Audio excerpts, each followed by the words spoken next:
Okay, let's talk about our digital world. Every single minute, something like 500 hours of video get uploaded to YouTube. Millions of posts are shared everywhere else. It's like trying to drink from a fire hose of information, right? And it is getting so much harder to figure out what's real and what's totally fake. So, how are we supposed to navigate this digital jungle without getting completely lost? You know that feeling, right? You're just scrolling and then bam, a headline grabs you. It's shocking or exciting. Or maybe it makes you really angry. You get that little jolt. But then a split second later, that little question pops into your head. Wait, is this actually true? You are not alone. That's a question we all have to ask, like constantly now. There's actually a name for this feeling of being totally swamped by information, both the good and the bad. It's called an infodemic. It's this massive flood of content that makes it genuinely hard to find sources you can trust when you really need them. So, to navigate this infodemic, we've got to understand what we're up against first. It's kind of like learning the rules of the game before you play. In this first part, we're going to decode the different kinds of digital deception you're going to run into online. The single most important tool you have in this fight is something called media literacy. And listen, this is not some boring school subject. Think of it as a real-world superpower. It's the skill that helps you spot a fake product review before you waste your money, or recognize a crazy conspiracy theory before you share it with your friends. It's all about questioning, checking, and really understanding the messages that are flying at you all day long. Now, this slide breaks down a really, really important difference. You hear the words misinformation and disinformation all the time, but they are not the same thing.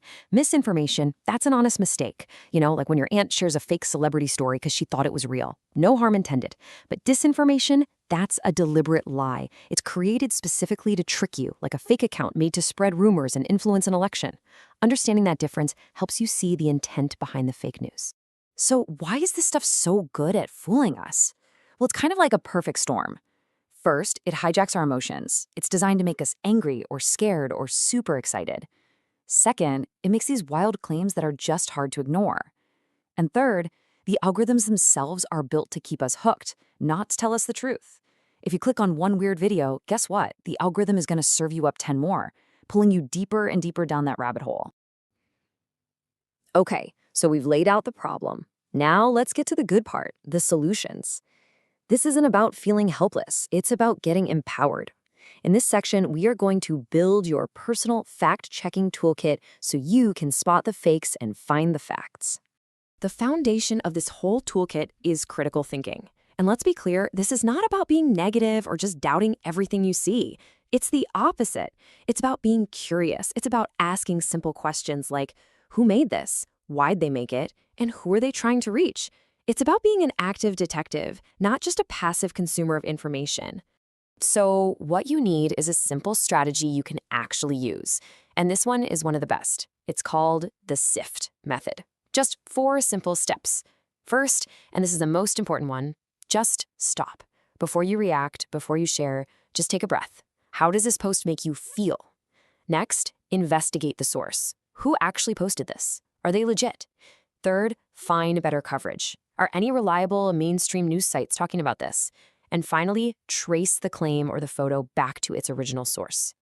Okay, so that all sounds great in theory, but how do you actually do it? Like, what are the practical tools you can use in the next 30 seconds to check something that just popped up on your feed? All right, here we go. Let's build out that toolkit.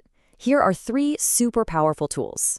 First, reverse image search. You can take any photo and upload it to Google Images or a site called TinEye, and it will show you everywhere else that photo has appeared online.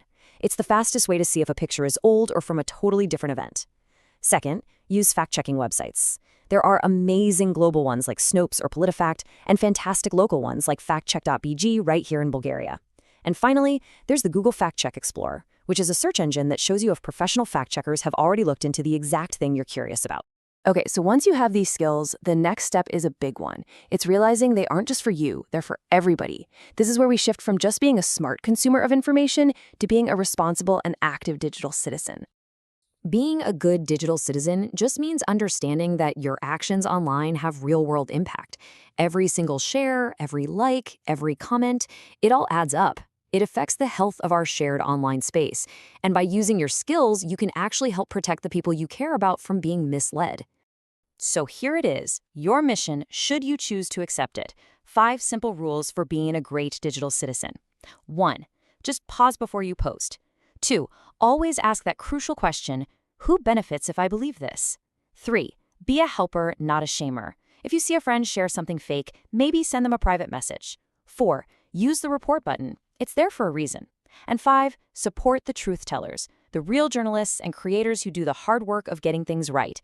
And here's the best part. You are not in this fight alone. Right here in Bulgaria, there are amazing organizations doing this work every single day. You've got factcheck.bg on the front lines verifying claims, and the Media Literacy Coalition, which brings experts together to help educate everyone. And what's so inspiring is that young people are really leading the charge on this.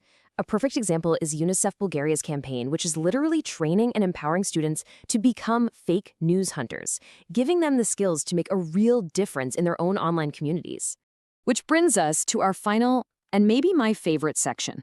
It's not enough to just spot the lies, we have to counter them with the truth. It's time to go from being a defender to being a creator. And check this out. Teachers are already using the platforms you use every day, like TikTok, to teach these skills. They're showing students how to debunk fake news by putting the evidence right there on the screen, in a way that's fast, clear, and super shareable. And you can do this too. It's actually pretty simple. First, find a viral claim you keep seeing. Second, use your SIFT skills and your new toolkit to investigate it. Third, make your own content, a short video, a story, whatever, explaining what you found. And here's the key, show your work. Show the screenshots, show the articles. And finally, share it. You can literally become a source of truth for your own friends and followers. And when you do this, you're not just posting one video, you are joining a movement. All across Europe, from Slovenia to right here in Bulgaria, there are youth-led projects using social media to cut through the noise, share the truth, and stop the spread of lies.